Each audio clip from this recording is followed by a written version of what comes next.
Hey guys, in this video, I'll show you how you can withdraw money from Vantage account. So make sure to watch this video till the end and let's get started. First of all, log into your Vantage account through the official website or mobile app using your credentials. Then navigate to the withdrawal section. Once logged in, look for options related to withdrawals. This could be under a section labeled Transactions, Withdrawals, or something similar.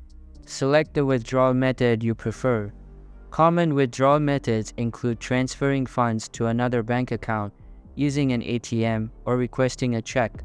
Enter withdrawal details. Provide the necessary details for the withdrawal, such as the amount you want to withdraw, the destination account if applicable, and any other required information. Then confirm the withdrawal. Review the withdrawal details and confirm the transaction. Some transactions may require additional security measures such as two-factor authentication or the use of a secure code. And that's how you can withdraw money from Vantage account. Hope you like the video. Thanks.